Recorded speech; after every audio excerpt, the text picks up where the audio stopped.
T'as de la chance. Ça, c'est vraiment une réflexion qu'on me fait souvent. T'as de la chance, toi, ou t'es souvent en vacances. Ce matin encore, j'étais au téléphone avec une cliente qui me dit écoute, bonnes vacances, parce que je lui dis que je suis au Canada et donc elle en déduit que je suis en vacances. En réalité, évidemment que la chance existe, il n'y a pas de souci avec ça, mais ce que je voulais vous dire, c'est que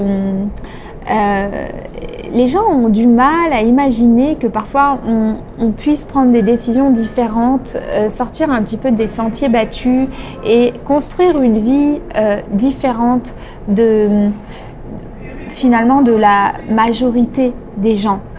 Moi, par exemple, j'ai choisi de me mettre à mon compte il y a quelques années. J'étais salariée et un jour, je me rendais compte que j'étais en train de mourir à petit feu, que je m'ennuyais terriblement et que je ne pouvais pas faire mon métier, qui était un métier que j'adorais. J'étais enseignante toute ma vie. Et il y a eu un concours de circonstances, j'ai connu le non-verbal, j'ai connu aussi les différents types de personnalités et j'ai eu envie en fait d'être formateur, puis ensuite est venue l'idée d'être conférencière.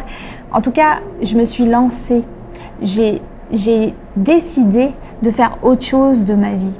Et je crois que la chance, elle tombe pas du ciel, on se la construit.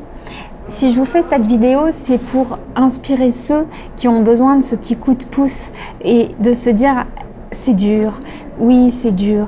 Parfois on a besoin de courage, parfois ça met plus de temps, parfois ça met plus d'argent, parfois ça met plus d'énergie. Mais au final, ça en vaut la peine parce qu'on construit petit à petit, pas du jour au lendemain, la vie qu'on a envie de vivre. Alors voilà, t'as de la chance, non, ça tombe pas du ciel, ça se construit petit à petit et j'avais envie de vous dire ça. Je suis Olga Siesko, spécialiste du langage du corps et du comportement humain. Si vous ne me suivez pas encore sur ma chaîne YouTube, je vous invite à le faire. Je vous remercie et je vous dis à très bientôt.